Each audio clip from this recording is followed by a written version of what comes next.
Hello and welcome to ResearchPod. Thank you for listening and joining us today. In this episode, we'll delve into the research of Professor Dr. Daniela Rastetter and Dr. Christiane Juengling, which explains how the use of micropolitics and emotional regulation can help female managers advance their careers and overcome gender stereotyping within the workplace. Workplace politics is such a common phenomenon that many books have been published on the subject. However, few have focused on the effects of gender within office dynamics.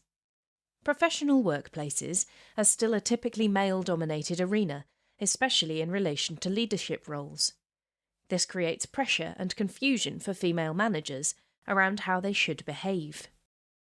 Do they conform to feminine stereotypes, or try and adapt their behaviour to fit the mould set by male role models? Dr. Rastetter from the University of Hamburg and Dr. Juengling have written a paper focusing on the different expectations and rules for how men and women may display their emotions within the workplace. They argue that female managers need to take powerful political actions, whether they wish to adapt their behaviour or conform to feminine stereotypes. In support of this, the authors developed a coaching strategy to help promote the strategic handling of emotions within the workplace.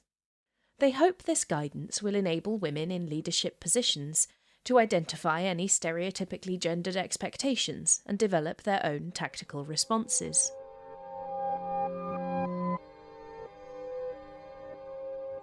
Since the 1990s, there have been criticisms around gender blindness within organisational research. Social psychologists have even argued that gender-specific structures within workplaces may always exist.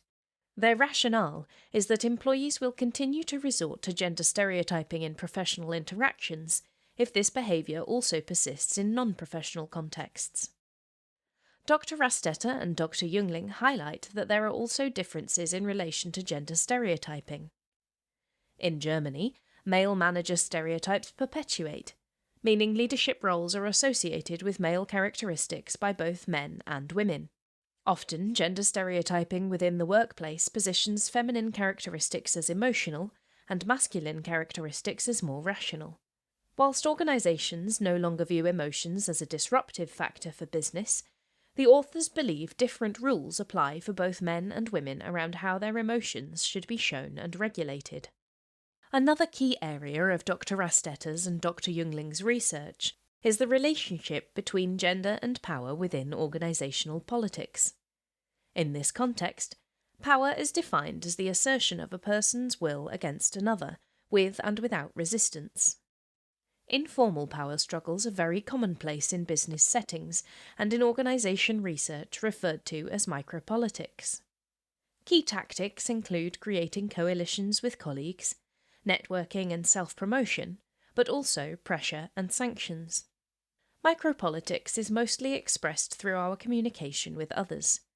Actions, such as checking your email in a meeting whilst someone is talking, can be an example of microdegradation, whilst maintaining friendly eye contact throughout conversations demonstrates microappreciation.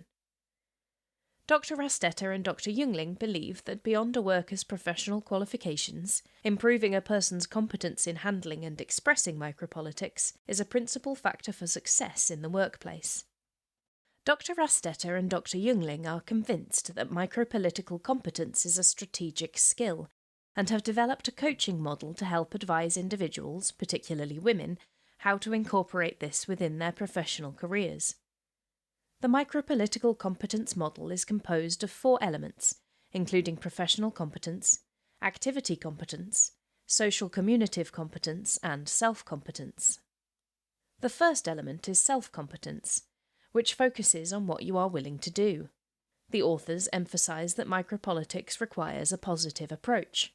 Individuals must engage in reflecting on their own values and goals. Therefore, it requires a good perception of your internal and external self. To effectively utilise micropolitics, it is advantageous for the individual to align their political actions with their own beliefs. Research has shown that females are typically less focused on success, advancement, and gaining power in the workplace. Therefore, these qualities must be consciously integrated into a woman's self-image. The second element of the model is professional competence. Therefore, individuals need to build up knowledge about how to identify and analyse micropolitical behaviours, as well as respond tactically. Dr. Rastetter and Dr. Juengling believe women can overestimate the influence of their professional knowledge due to their strong educational backgrounds, leading them to underestimate the role of politics.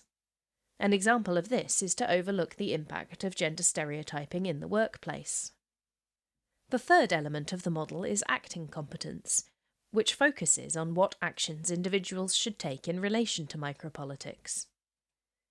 The authors highlight that we need to be able to act upon our own initiative in a political context, which requires confidence and self-esteem. This is something that can be built through experience and by exploring different actions. Mentoring, training and coaching programs can all help with the learning process.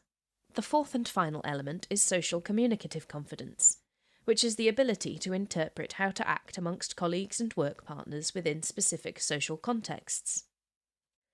The norms and values of your organisation may shape some of these actions, but having flexibility is one of the most crucial factors. This is particularly vital when empathising with others, as strategies need to be constantly adapted to help build relationships. The purposeful use of emotions within a professional context is called emotional labour and is becoming more relevant within organisations. Dr. Rastetter and Dr. Juengling highlight that managing emotions in the workplace is a key political action and one that is subject to gender stereotyping. They believe that if women display typical female emotions, it may be considered atypical for a manager role, but if they withhold their emotions, they may be disliked for their dominant leadership style, leading to a no-win situation. In interviews and discussions, junior female managers described various implicit expectations that they perceive in their work environment. The first expectation is to be cool and confident. Women in managerial positions often need to be deliberately tougher to provide clear direction for their employees. Displays of fear or sadness are at odds with this and diminish leadership power. The second expectation they meet with is to ignore sexual harassment and control sexual attraction in the workplace. Dr. Rastetter and Dr. Juengling acknowledge that this can be very challenging to achieve. Many women fear that open rejection of sexual harassment is too aggressive, instead opting to ignore or avoid the situation. In terms of sexual attraction, it is important to be able to communicate confidently, but also keep a professional distance. The third expectation is to be caring and responsible. However, being caring complies with a typical female mothering stereotype, which can be viewed as a weakness in the workplace and prevent career advancement. The fourth expectation is to never be aggressive. Expressing anger and aggression in the workplace is viewed differently for men than women. It is often suggested that female managers should try to remain neutral. However, withholding emotions can make them lack authenticity. Therefore, the authors believe it is important for women to have a positive and constructive relationship with aggression. Throughout Dr. Rastetter's and Dr. Juengling's work, they highlight how difficult it can be for female managers, particularly in relation to career advancement. Currently, male manager stereotypes dictate emotional norms, leaving women confused whether to comply or buck the trend. The authors believe that the more women take on leadership roles, the greater the scope to alter these stereotypes and change existing emotional norms. The pair encourage micropolitical competence to help women advance into these leadership positions. Their key advice for individuals wanting to achieve advancement in their careers is to be self-reflective and separate their own personality from their professional role, whilst politically managing their emotions. They postulate that gender-sensitive micropolitical coaching will help women to break current stereotypes and excel in their chosen careers. That's all for this episode. Thanks for listening. Don't forget to subscribe to ResearchPod for more detailed breakdowns of the latest academic research. See you next time.